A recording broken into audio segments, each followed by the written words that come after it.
Olá, seja muito bem-vindo, muito bem-vindos a mais um programa Conversa de Mulheres e hoje um programa cheio, não é, Dona Ruth? É verdade, Dona Cláudia, como está? É uma alegria estar aqui e hoje... Dona, ganhaste o dia.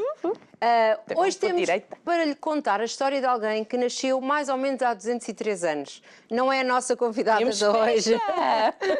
Mas hoje está alguém de parabéns, já vamos saber, é um dia internacional. Nós vamos estar de parabéns, é se dissermos bem ou não. Exatamente. No final do programa de hoje vamos ter uma rubrica para preparar para um fim de semana. De praia. De praia, Não, uma semana que eu gosto. Exatamente. Vamos estrear hoje uma rubrica nova com a nossa queridíssima Ana Nisa. Quem está mais atento já sabe que mudou aqui agora um bocadinho o âmbito do seu projeto e então vai ter aqui um espaço. Já estava a habituar, connosco. pois nós mudamos. Exatamente.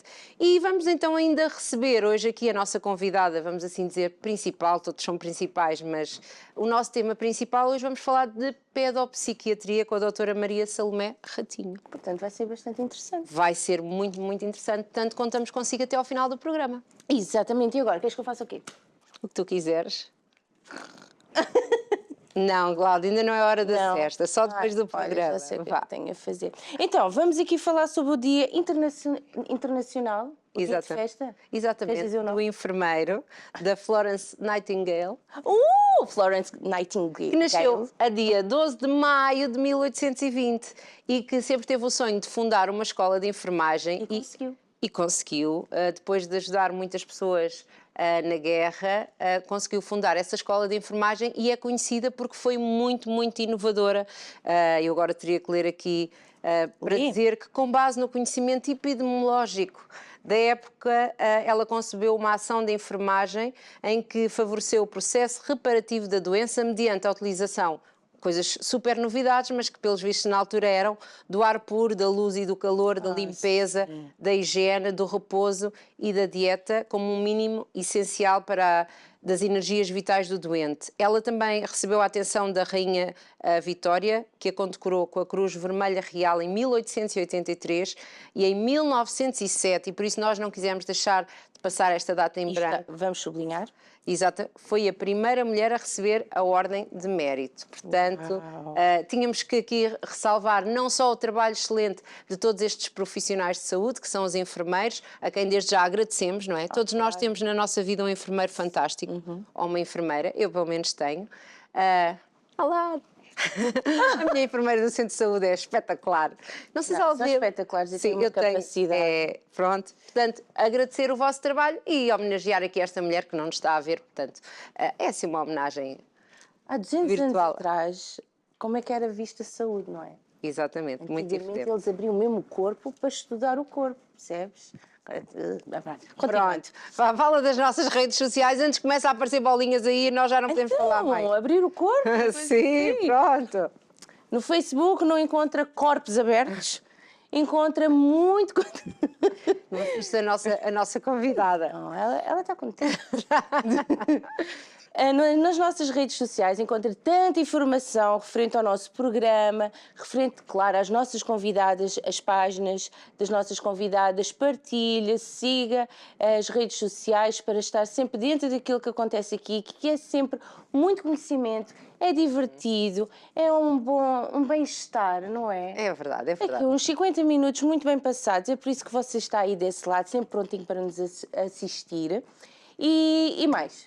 E é isso. E vejam o nosso canal do YouTube. Quando a Ruth está assim. Pronto. É isso, temos que conversar com a nossa convidada. Então vá. YouTube, canal Curiacos TV, playlist Conversa de Mulheres, programas completos, veja algum programa que não tenha tido a oportunidade de assistir e partilha. Pronto, está feito. É isso. E nós vamos agora passar um separador para então recebermos a nossa convidada e falarmos aqui um bocadinho sobre este tema da pedopsiquiatria. Já voltamos.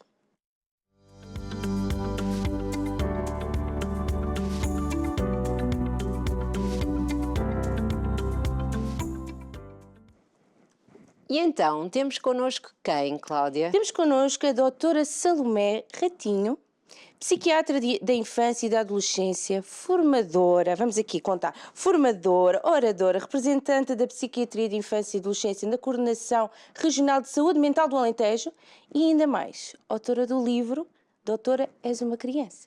E ainda mãe de filhos. E mãe. mãe, filhos. Nós começamos pela área Por profissional. acaso é verdade, sempre que apresentamos as nossas convidadas, esquecemos de referir isso. Temos que acrescentar. Que é sempre uma esposa, profissão a 24 horas. É muito mais do que mulher, é todas as outras. esposa, é mãe, Sim. pronto, e tudo isso. É muito Bem-vinda, Salomé. Obrigada, muito obrigada também pelo convite e por esta oportunidade de falar sobre saúde mental, que é uma coisa que todos os profissionais de saúde mental gostam deste espaço, que é muito importante para que as pessoas também se sintam à vontade para falar das suas necessidades e daquilo que precisam. E para ficar a saber, o nosso canal, neste programa nós falamos variedíssimas vezes de saúde mental, mas da minha ideia acho que é a primeira vez que vamos falar diretamente com alguém que é especializado aqui na parte mais infantil e da adolescência. Boa, ainda bem. Quer-nos contar um bocadinho do seu percurso e como é que surge aqui esta área na sua vida? Paixão, penso eu que é uma paixão. É verdade, é verdade. Bom, então eu nasci em Mafra, que é aqui relativamente perto do estúdio, sim. Enfim, uma família normal, a minha mãe era professora da escola primária, meu pai trabalhava nas finanças, portanto toda a gente na terra me conhecia, basicamente. Pois, era filha de gente importante, já estou a ver. Pelo menos pessoas que, enfim, sim, tinham contacto com outras famílias, não é? Depois, assim, desde muito cedo, sempre fui uma criança muito interessada nas coisas do mundo, gostava muito de ler, também era filha única, portanto tinha que ocupar o tempo, acho eu. Pois, eu tenho que incutir isso no meu filho. Sim. Em vez de jogar, tem que ser ler. Sim, mas é verdade que lia muito, até tinha assim uma coisa que agora acho um bocado curioso, porque lia enciclopédias, portanto abria assim as enciclopédias... Para ler? Para ler! Isso é que é gostar de ler enciclopédias é gostar de ler. É verdade. Tinha essa, era assim... Pá, os meus pais, quando haviam a ler enciclopédias, não pensavam, temos de ter um irmão. Eu acho que talvez eles tenham pensado nisso ou tenham tentado, mas não se questionou. Mas pronto, também tinha muitas atividades, estava nos escoteiros, no balé, pronto, sempre fui assim acho que vivi muito a minha infância e a minha adolescência e talvez por isso também tenha este carinho especial.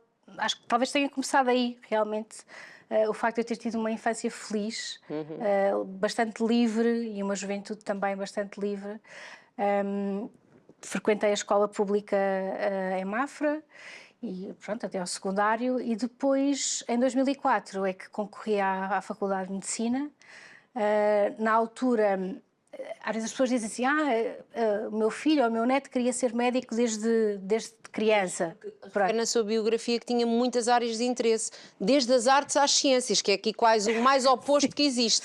Mas por acaso é bastante frequente os médicos terem gosto pelas artes, acho que talvez um bocadinho também como... Para abrir os corpos, como a Cláudia hoje estava ali a costurar. Mesmo as artes assim, pintura, música, eu acho que é um bocadinho como um escape, depois também para poderem limpar a mente, porque no fundo os médicos são um receptáculo de problemas, não é? É verdade. De coisas que se estão a Eu passar admiro muito, tem que ser vida das pessoas, não é? Portanto, eu acho que precisamos um bocadinho destes escapes. E eu sempre tive também este lado, participava no coro da igreja, cantava mesmo, também pronto, sozinha.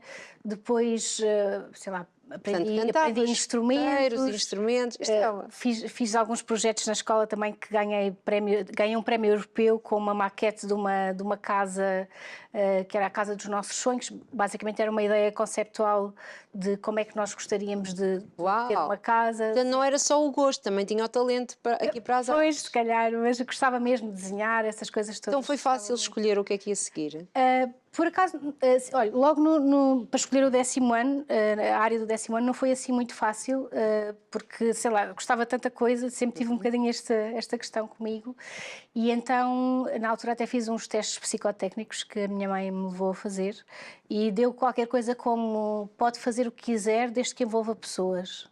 Pronto, por acaso fiquei com isto na memória e acho que é uma coisa engraçada depois de ter escolhido medicina. Também se calhar depois tinha talento para muita coisa, porque se entrou em medicina também tinha notas e tinha a cabecinha para ter muitas coisas. E eu acho, olha, logo aí eu gostava de aproveitar Li enciclopédias, exato! Gostava de aproveitar este momento até para fazer um elogio à minha mãe, no sentido em que... faça! Já passou o dia da mãe, mas o dia da mãe é todos os dias. Faça o elogio à mãe aqui para esta câmara. Sim, não, mas no sentido que ela nunca me fez, apesar de eu ter ter boas notas, mas ela nunca me fez nenhum tipo de pressão sobre o rendimento académico, que é uma coisa que eu acho que existe muito hoje em dia e é um fator de sofrimento para as crianças, a pressão que há sobre as notas, os resultados, as percentagens. Ai, o meu filho teve 90, ai, o meu filho teve 80%. Portanto, esta coisa que às vezes há, que os pais também projetam nos filhos, e isto é muitas vezes fonte de sofrimento e causa também realmente esta pressão, este stress sobre as crianças. E ela realmente só me dizia, ó filha, desde que dês o teu melhor, o importante é isso, é que te sintas bem e que dês o teu melhor. Aquilo que sim. E então eu gostava da escola e então sentia-me livre nesse sentido e sem ansiedades, e acho que isso também contribuía para os bons resultados, não é? Pronto. E depois, na altura quando cheguei mesmo ao 12º, que vi a minha média e pensei, epá, o que é que eu vou fazer agora, não é? O que é que eu vou Já escolher? me de quê? 19? 18? Não. Acabei o secundário com 18,3. Sim, Pois, 18,3. 19 ou 18. É muito bom. Sim. E então, Era na média, era na média, 18 é na média. na escola pública não era assim. Tive alguns professores até bastante exigentes, não foi assim Mas tão é fácil. verdade, eu acho que eu estou a ser irónica, porque eu acho que terminar na escola pública com 18, e eu acho que no 12º, que é uma idade que há tantas coisas ali na cabeça, eu acho que é só pessoas de mérito, pronto, de excelência. Eu acho que há tantas distrações. É tão fácil bastar um 14, um 15, um 12. Que há várias distrações, mas pronto, olha, não sei exatamente como é que cheguei a esse resultado, Mas pronto, mas foi o acho que que também tinha muito um método de estudo. Eu estudava um bocadinho todos os dias, fazia outras coisas todos os dias. Portanto, um dia tinha escuteiros, outro dia tinha balé, outro dia tinha natação, outro dia ia sair. Mas quer dizer, também estudava um bocadinho todos os dias e acho que teve a ver um pouco também com este método. Disciplina, havia uma disciplina, É isso, não é? a disciplina, acho que sim. Sempre fui uma pessoa bastante organizada e acho que isso contribuiu também. É uns traços assim, assim de grandes organizações Então, que herdei do meu avô. Surge aqui a medicina. Sim, surgiu porque eu pensei um bocadinho o que é que eu me iria sentir mais realizada a fazer. E eu sempre me envolvi muito com as outras pessoas e olhando para trás as pessoas sempre desabafaram muito comigo, naturalmente, até pessoas que eu não conheço. Isto acontece mesmo sem saberem a minha profissão ou sem sequer saberem que eu sou médica ou que sou psiquiatra. Eles têm um ar simpático. Pois, se calhar. Mas acontece isto muitas vezes e aconteceu ao longo da minha eu acho que apesar de eu ter um pânico assustador de ratos, ratinho dá aquele ar assim simpático. Esse nome herdei do meu marido, por acaso foi nome de casamento, mas é engraçado porque nós até na altura brincámos sobre isso, que havia a doutora Brinquedos e eu era a doutora Ratinho. Exato, eu acho que é muito fofinho, pronto. É verdade, é verdade. São nomes alentejanos que têm estas alcunhas assim que depois viraram apelidos. Pronto, mas depois então escolhi medicina um bocadinho por isto, por achar que ia ser realizada e com este envolvimento com as outras pessoas. E gostou logo, foi amor à primeira cadeira? Os primeiros anos eu fiquei assim, eu espero que isto não seja só assim. E vou explicar porquê, porque eram disciplinas muito teóricas nos primeiros anos. E então eu fiquei um bocadinho assustada, assim, isto não há nada com pessoas, quer dizer, onde é que está aqui o contacto? Mas depois a partir do 3º ano isso modificou-se e temos muitas disciplinas que são só práticas e de contacto com os doentes e estabelecer diagnósticos, examinar, pronto, essas coisas todas. Muito bem. E a pedopsiquiatria porquê? Aqui a psiquiatria de infância e adolescência? Eu cada vez que passava por uma especialidade gostava sempre. Passava por pediatria, gostava. Passava por cirurgia, gostava. Passava por medicina interna, gostava. Mas então o que é que eu gosto afinal? E depois percebi que o que havia em comum entre essas especialidades todas era a história das pessoas. O que eu gostava não era tanto o que a especialidade tratava em si, mas era a conversa que eu tinha com as pessoas sobre a sua história e sobre o motivo. Isso é o que eu gosto aqui neste programa, sabe? É conversar com as pessoas sobre a história delas. Gosto de aprender as coisas, mas gosto imenso de conhecer as histórias das pessoas. Pronto. É verdade, fico aqui embevecida a ouvir histórias, que há histórias impressionantes. E pronto, e depois, basicamente, a psiquiatria de adultos lida, sim, com saúde mental, mas é com casos já também um pouco mais avançados, e eu interessava-me neste aspecto de trabalhar com as famílias, de fazer coisas mais preventivas, de conseguir uma mudança maior, que as crianças são muito mais plásticas e reagem mais à mudança, e então foi esse o motivo. Sem dúvida. E então, coordenadora da Unidade de Psiquiatria de Infância e Adolescência, não é? Do Alentejo. Do Alentejo. Caso de Évora. Sim. Oradora, formadora. Fala-nos aqui deste contexto para depois então falarmos um bocadinho do que é isto da pedopsiquiatria e tentarmos aqui desmistificar este palavrão. Eu terminei a especialidade em 2019 e na altura, portanto, quando nós terminamos a especialidade temos que concorrer novamente. Portanto, é o nosso contrato, os médicos têm um contrato durante a especialidade, que estão a trabalhar e a fazer o seu internato de especialidade. E depois o contrato... Dura quanto tempo?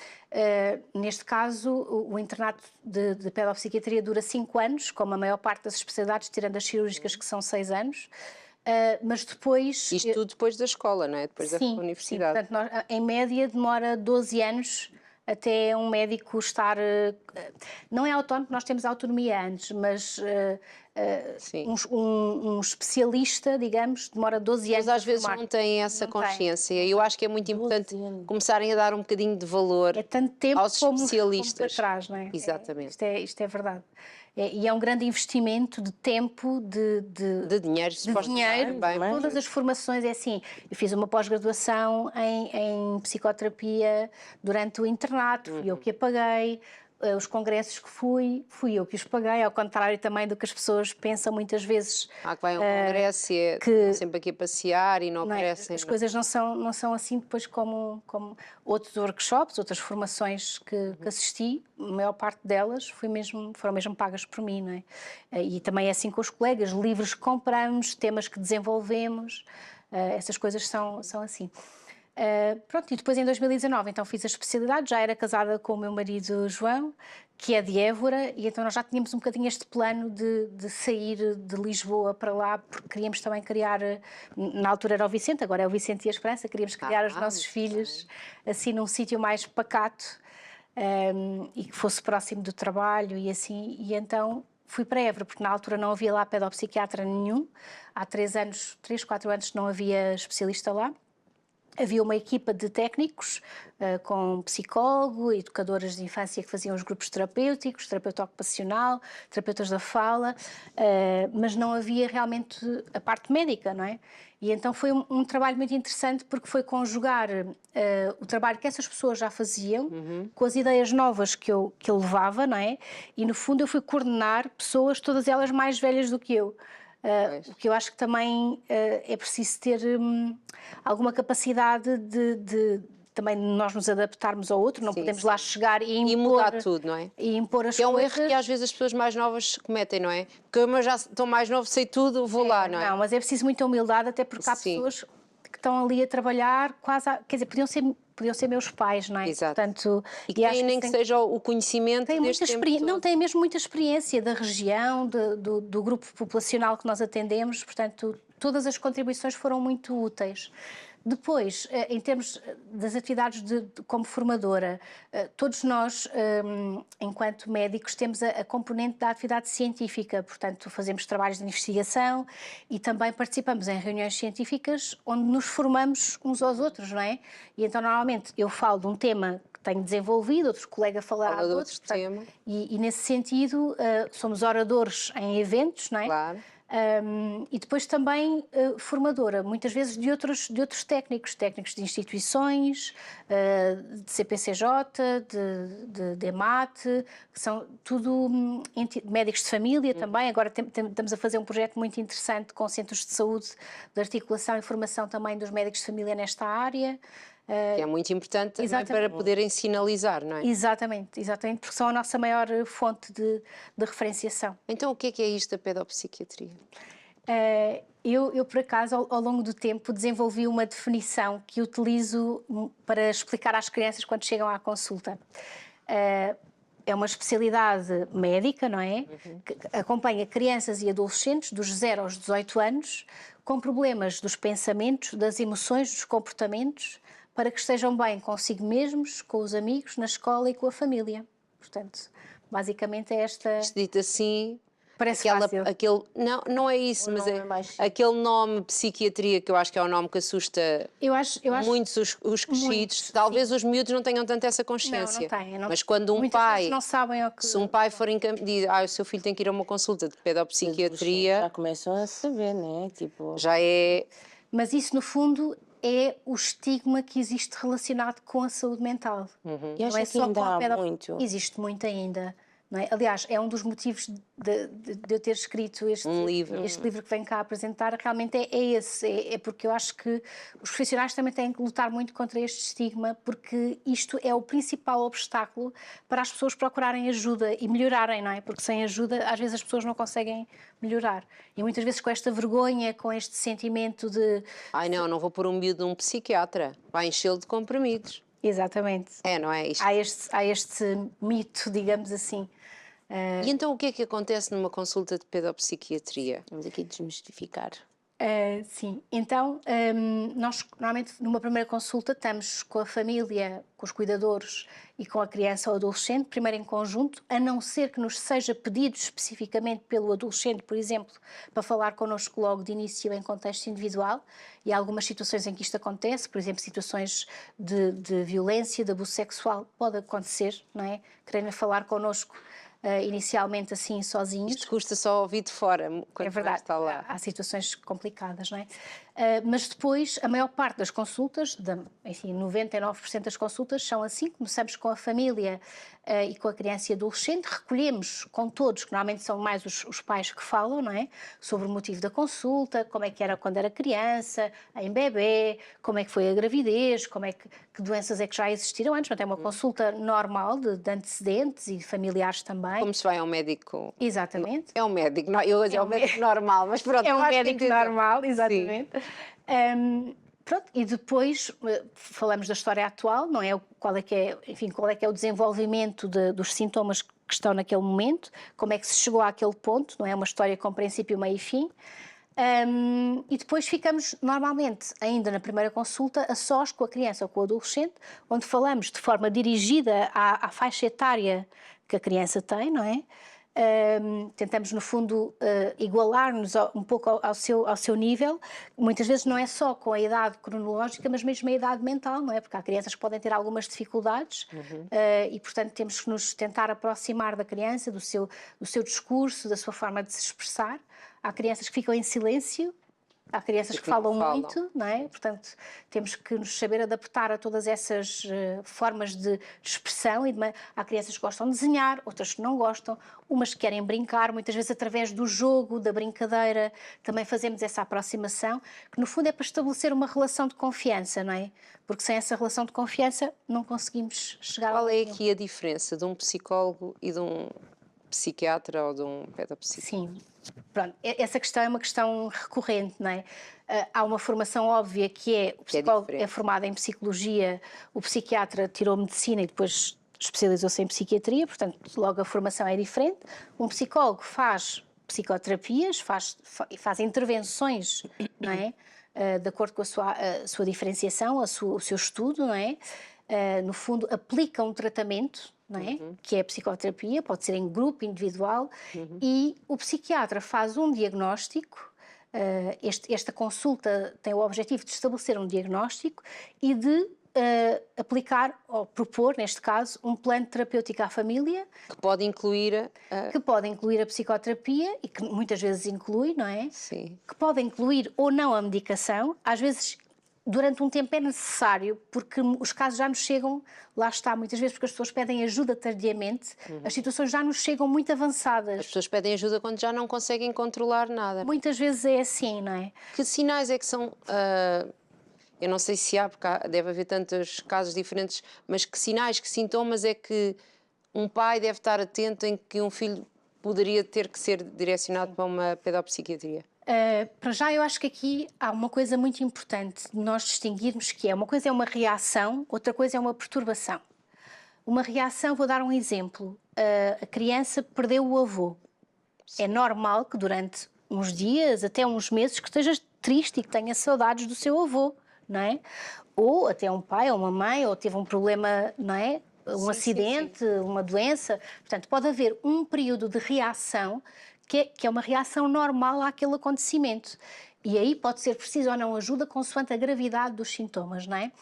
Mas nós consideramos que existe uma perturbação quando esta parte que é transitória, afinal não é transitória, ou seja... Começa a fazer parte. prolonga se há uma mudança no padrão de funcionamento daquela criança. Portanto, imagine, tínhamos uma criança sossegada que de repente começa com alterações de comportamento e a ser muito agressiva. Ou tínhamos uma criança que dormia muito bem e começa com alterações de sono e muitos pesadelos e chora durante a noite. Tínhamos uma criança que comia bem e agora de repente deixou de comer. Portanto, ou seja, temos uma mudança de padrão de funcionamento. Uma criança que era muito sociável, falava com toda a gente e agora está isolada no quarto. Uma criança que funcionava bem na escola, mas agora não consegue tirar resultados. Portanto, ou seja, há todo um conjunto de manifestações que pode ser em qualquer área da vida, mas que é um sinal de sofrimento emocional. E quer dizer, a doutora está aqui a falar, a Salomé está aqui a falar de algumas, pediu-nos para não se chamar doutora, eu às vezes perco-me, está-nos a falar de coisas que eu acho que quase todos os pais já viram, lá está, como disse, às vezes é uma reação a uma situação, mas todos os pais já vivenciaram, não é aquele, um problema grave, é grave, mas o que eu quero dizer não é aquela coisa muito quase terminal que tem que levar a pessoa ao psiquiatra. Sim, a questão aqui é que nós consideramos que existe uma perturbação quando os sintomas têm um impacto no seu dia, neste caso no dia-a-dia da criança, não é? Porque se existirem sintomas, mas o impacto não for significativo, e este significativo é sempre um bocadinho relativo, claro. não é? Porque nós sabemos que uma criança que esteja triste, ou deprimida ou ansiosa durante 3 meses da sua vida, para um adulto pode parecer pouco, mas para uma criança pode significar reprovar o ano. Exatamente. Por exemplo, porque 3 meses pode ser de janeiro a abril, não é? E perdeu um período da sua escola, por exemplo. Sim, claro. Ou foi o verão todo e deixou de ter amigos. Portanto, ou seja, esta questão do que é o muito impacto, pouco impacto, é sempre um bocadinho... Nós temos que perceber que o nosso tempo de adultos não é o mesmo tempo das crianças. É verdade, é verdade.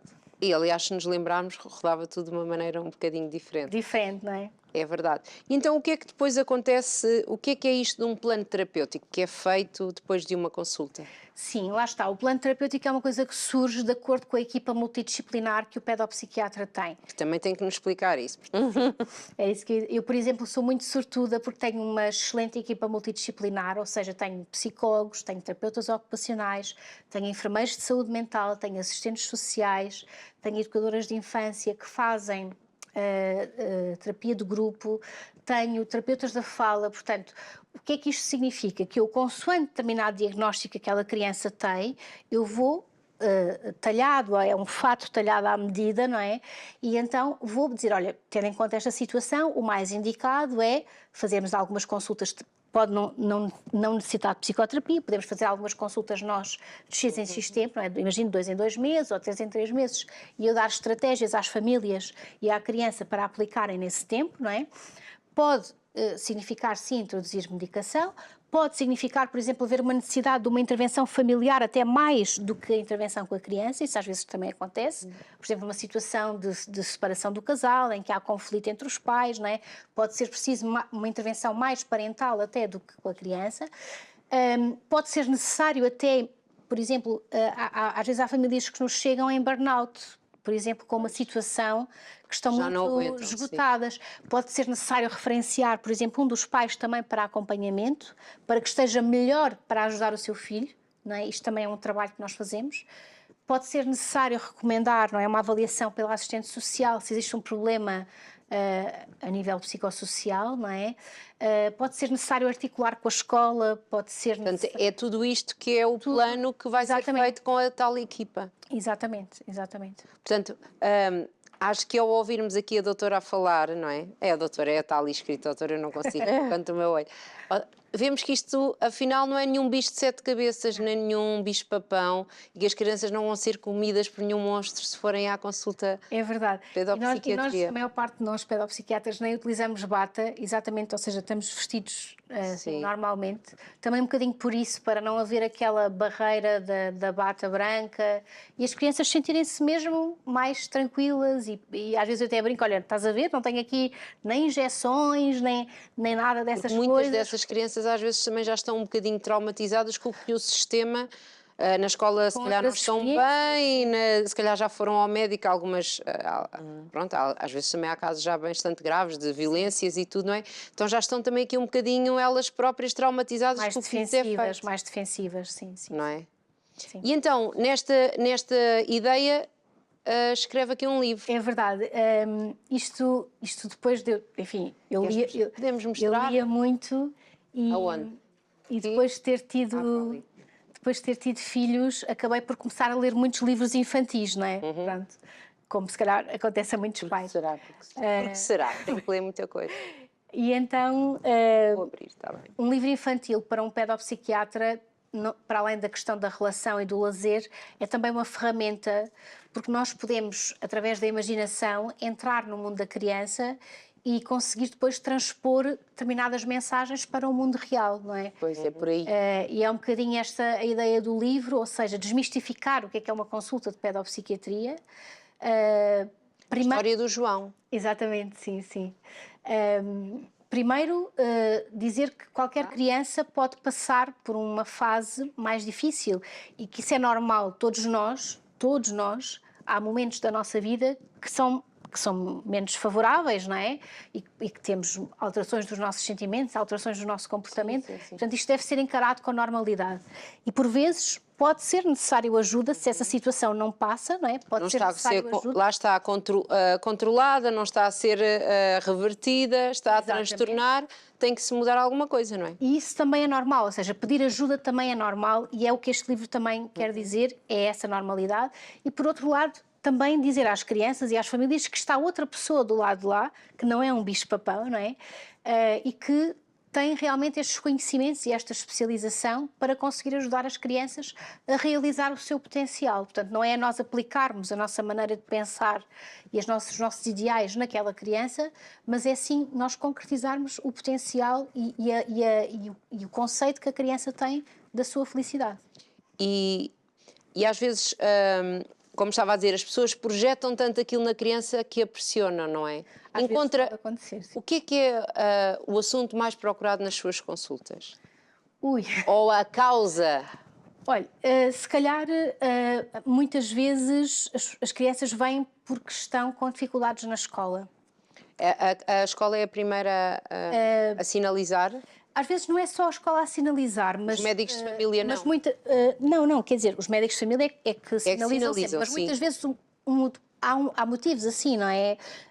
Na escola começou a dar sinais de que não participava ou não conseguia fazer as suas atividades, mas também não só, quer dizer, hoje em dia eu acho que apesar de tudo as famílias já estão muito mais atentas e a pandemia também trouxe este tema da saúde mental para a luz da ribalta e portanto as pessoas começaram a estar mais atentas também, ficaram mais tempo juntas, o que também ajudou para o bom e para o mau, não é? Exatamente, mas ajudou a isto, não é? Que as pessoas pudessem ver mais os seus filhos e também perceber, epá, isto se calhar não está assim tão bem. E depois os médicos de família, que são pessoas por excelência, que conhecem as famílias, não é? E conhecem a criança ao longo do seu desenvolvimento e, portanto, conseguem muito bem identificar estas quebras de funcionamento, não é? Que notam ali, não é? Muito fácil. Então onde é que as pessoas podem encontrar este livro? Sim, para já o livro está no site da editora Ideias com História. E depois, à partida, também estará em algumas livrarias independentes espalhadas pelo país, mas principalmente a metodologia desta editora é através do site e depois faz alguns contactos com escolas e outras instituições também para vender o livro. E, portanto, quem deve ler este livro são as crianças e os pais? Sim, na realidade podem ser convém que sejam as crianças, obviamente acompanhadas pelos pais, não é? Sim. Porque eu acho que isto tem aqui mensagens para todos, não é? De ponto de vista diferentes. De leitura. Exatamente. E também para educadores, para professores, que possam trabalhar estes temas também nas aulas. Isto também é importante, também é uma ferramenta. Estas emoções é muito importante, não é? Exatamente. Quando os miúdos já estão atentos, o meu filho tem tido algumas experiências com isto, tem falado muito sobre isto, fico muito admirada, que outro dia falava e eu vi um menino a agredir uma menina. Agredir, que é uma palavra que lá em casa eu acho que nunca usámos na nossa vida. E uma vez que ele chegou e disse, aí foi um bocado, estava a fazer manipulação, um bocado de pressão psicológica, mas a dizer, magoaste o meu coração. Ou seja, mas eu acho que isto é importante eles entenderem que podem ser magoados no coração, não é? E que há ali uma agressão. Portanto, esta consciência nas escolas é muito importante também para eles próprios lidarem com os seus, Claro, e as porque suas se conseguirem emoções. expressar aquilo que estão a sentir, Exatamente. não é?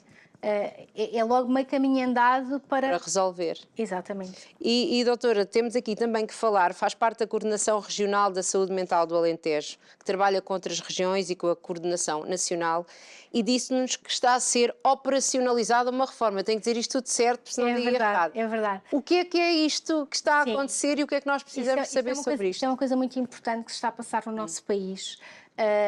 Em dezembro de 2021 foi publicado um decreto-lei, que é o Decreto-Lei 113/2021, e neste decreto-lei, lá está, foi dada esta indicação, não é, para todos os serviços locais de saúde mental organizarem os seus recursos humanos em equipas comunitárias de saúde mental. O que é que isto quer dizer? Em vez de os profissionais estarem apenas no hospital, não é? Claro que tem que existir sempre o hospital por causa do internamento, da urgência, mas em vez de estarem apenas concentrados no hospital, é formarem pequenas equipas com o médico e esta equipa multidisciplinar que eu já falei e irem ao encontro das pessoas, no caso da pedopsiquiatria, irem às escolas, irem aos centros de saúde, fazerem consulta fora do hospital, e isto é uma coisa que nós sabemos que melhora a acessibilidade. As pessoas já não têm que tirar, no Alentejo a dispersão geográfica é imensa, não é? Portanto, há pessoas que para irem a uma consulta perdem um dia inteiro de trabalho. Isto é uma realidade. Nós aqui já achamos isso, a Cláudia também, ela tem 2 filhos, portanto ainda há de ser mais a probabilidade. Só para ir a uma consulta já se gasta aqui tanto tempo. E então imagina um Alentejo, não é? Podemos estar a 100 km. No Alentejo tudo é já ali. Mas o já ali demora tempo a chegar. Porque lá está, as pessoas estão habituadas a percorrer grandes distâncias. Exatamente, não é? tudo é já ali. E às vezes só têm um autocarro às 7 da manhã e às 7 da noite para depois regressar a casa, não é? Meu Deus, não é? E isto faz muita diferença para as pessoas poderem cumprir com as consultas e mesmo levar os filhos, a ver esta proximidade. Também o trabalho de prevenção que se pode fazer nas escolas. Lá estamos a fazer também um projeto de literacia em saúde mental muito interessante, também para as crianças ganharem esta consciência do que é uma doença mental e o que é que podem fazer. E depois também para a articulação com as diferentes estruturas da comunidade, não é? Porque se puder haver este trabalho próximo com os médicos de família, com a intervenção precoce, com outras instituições que trabalham com as crianças, naturalmente o trabalho acaba por ser exponencialmente mais eficaz, não é? E chegar, como disse, a mais pessoas. Exatamente. Então agora aqui que vamos terminar aqui, estamos aqui a terminar, faltam 2 minutinhos agora para Tima Limas. O que é importante deixarmos aqui para as pessoas reterem sobre este assunto? Sim, eu acho que o mais importante é isto, é as pessoas não terem receio de pedir ajuda, não terem receio de pedir ajuda e principalmente perceberem que qualquer um de nós pode realmente passar por um problema de saúde mental, não é? E que isso não faz de nós nem mais fracos, nem mais frágeis, faz de nós humanos, faz de nós seres humanos, não é? E que existem médicos realmente para abordar estas situações como qualquer outra situação de saúde. Salomé, e o facto de ser com crianças, referiu aqui uma coisa que eu acho que era importante sublinhar, que é, as crianças, disse que as crianças são plásticas. Exatamente. Ou seja, elas vão absorver muito mais rápido, seja qual for o tratamento, vão conseguir, se calhar, ter probabilidades de não terem que ser adultos. Exatamente, e isso é essencial. Com uma doença, não é? Uma intervenção precoce, qualquer que seja o problema de saúde mental, uma intervenção precoce vai com certeza ter melhores resultados, porque as consequências nunca vão ser tão grandes. Uma situação que evolui durante muito tempo vai ter sempre mais consequências do que uma situação que evolui durante pouco tempo e que é logo ali travada e tratada e que pode ter um outcome completamente diferente, não é? Portanto, aqui fazer esta resistência, às vezes, a aceitar factos, às vezes quando o professor já disse, o médico já falou... A própria família já sentiu, não é? Não é? Mas às vezes a pessoa não quer aceitar aquela situação, isto só poderá piorar aqui o final da história. É verdade, é verdade. E principalmente as famílias têm que também saber que os médicos não estão ali para julgar ninguém. É o contrário, nós estamos ali para ouvir, para perceber o que é que podemos realmente fazer com aquela família, com aquela criança e para fazer um plano e ajudar.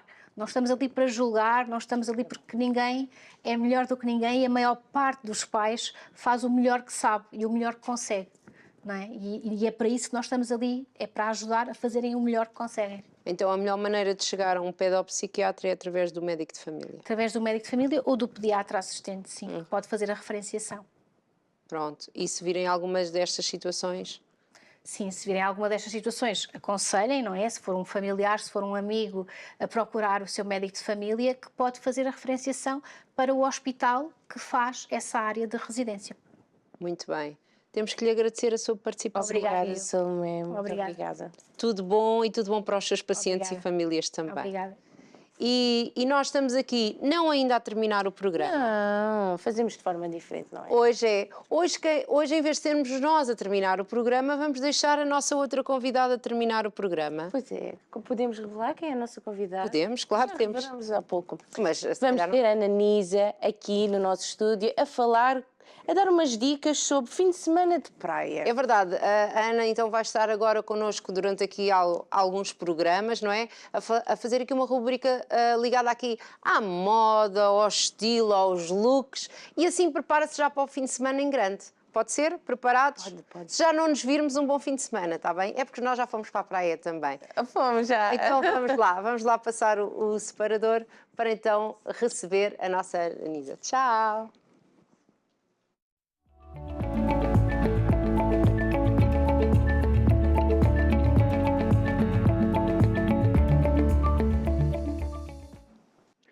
Olá, muito boa tarde. O meu nome é Ana Nisa, eu sou consultora de imagem pessoal.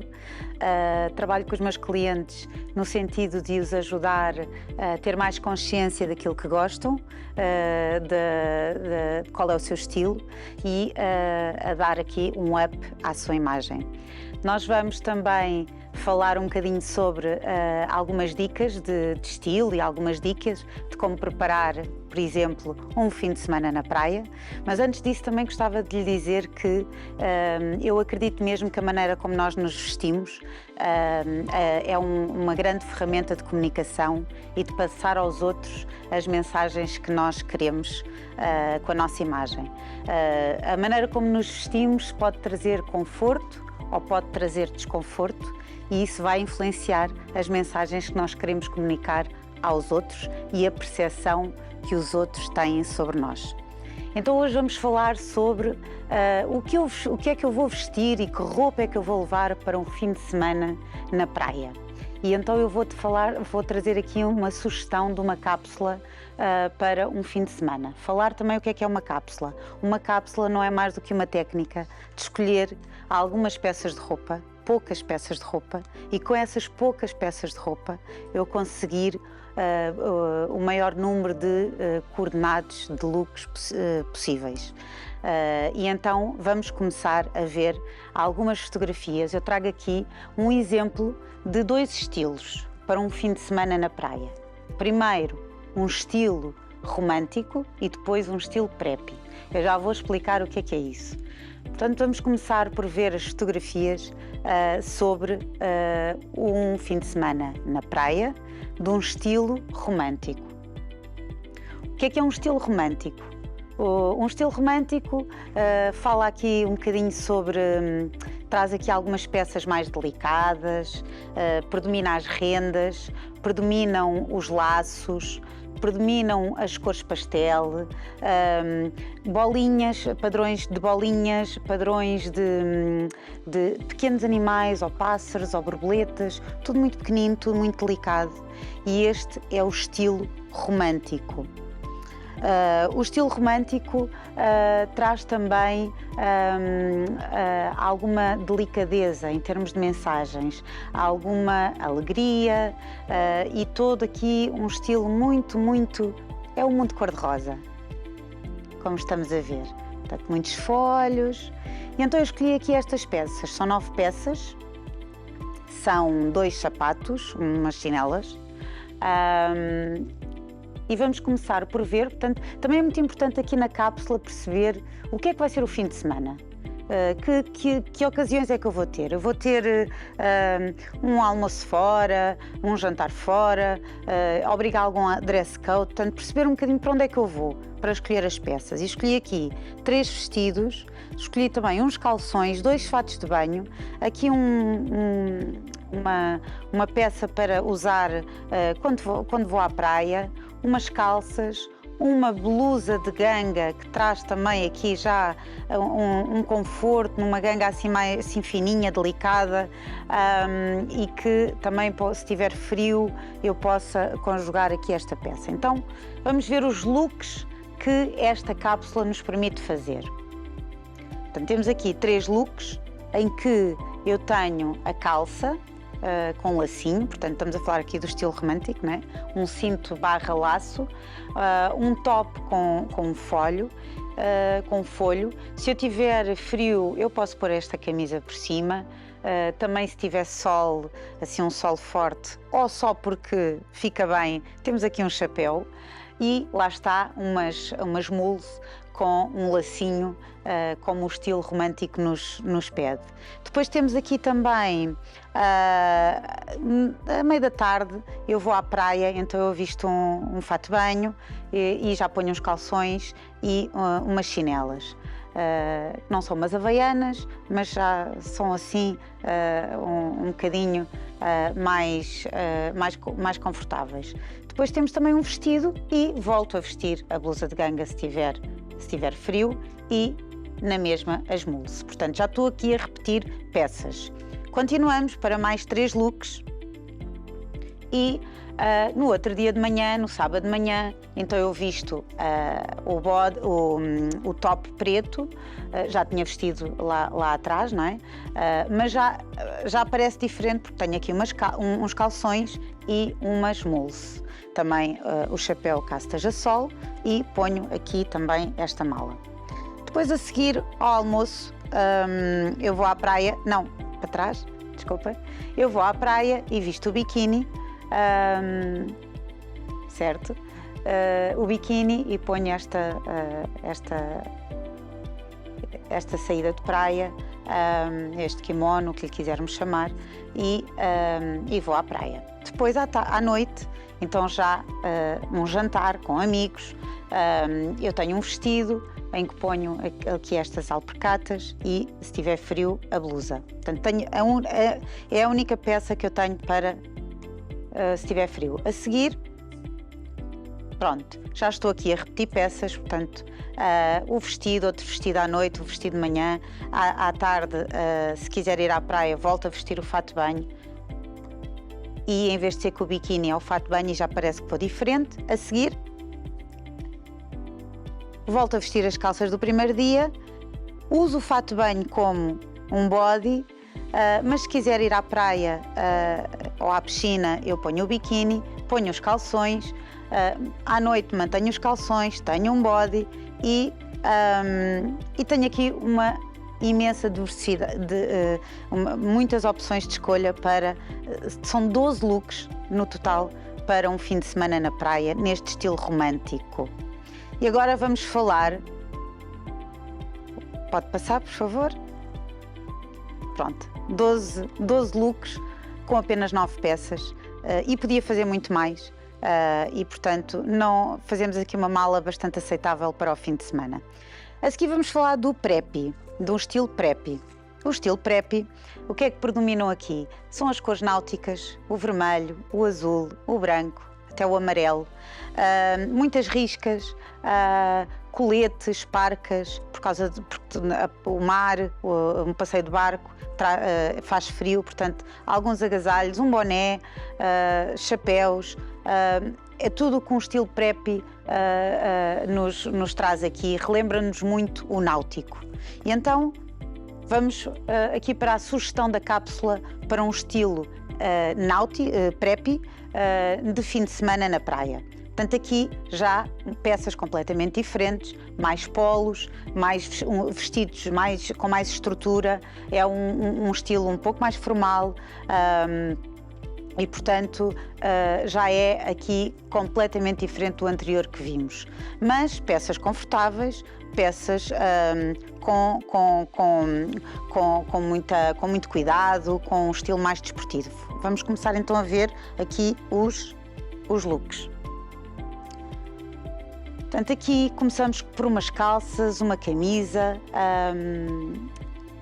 A seguir vamos à praia, vestimos um fato de banho e algo para vestir por cima, umas alpercatas. À noite vestimos aqui um jumpsuit com um trench, uma gabardine, se estiver frio, com umas alpercatas. Pronto, aqui predomina estas cores que eu falei, predomina aqui o náutico em todos os looks, seja de praia, seja durante o dia, seja à noite. No sábado, portanto, aqui nesta cápsula trazemos, portanto, aqui já um vestido mais desportivo para de manhã, com os sapatos de vela, mas depois eu vou à praia, eu visto um fato de banho, uns calções, troco para umas alpercatas e na mesma, a peça por cima do fato de banho que foi usada no primeiro dia e aqui parece uma outra peça, um chapéu, um boné. Depois à noite já visto aqui um vestido, manga comprida, caso esteja frio, ponho um lenço ao pescoço, também que me protege aqui do frio, e as alpercatas. A seguir eu tenho aqui um polo com os calções, mas a seguir vou à praia, visto o fato de banho, tenho aqui um polo barra vestido.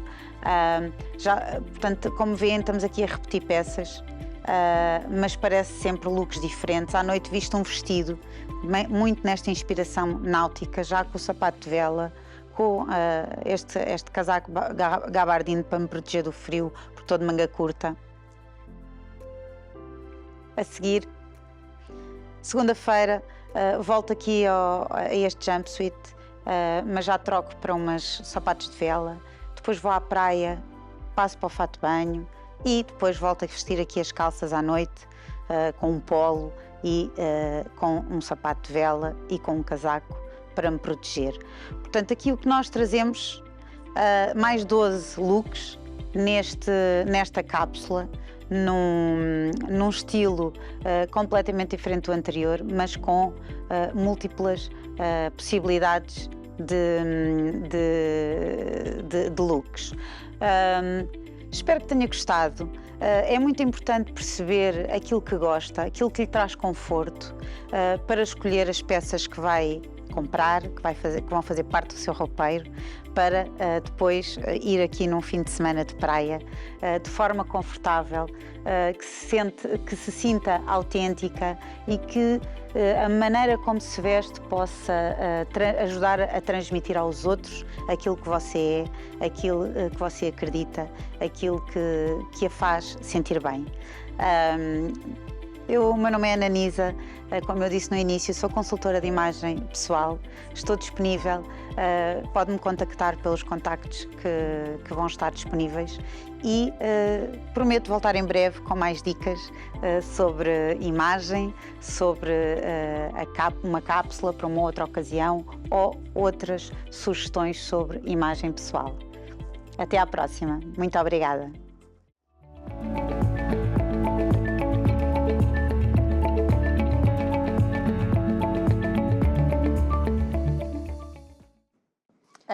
O que é que achou? Foi fantástico. Eu já estou com vontade de ir de fim de semana.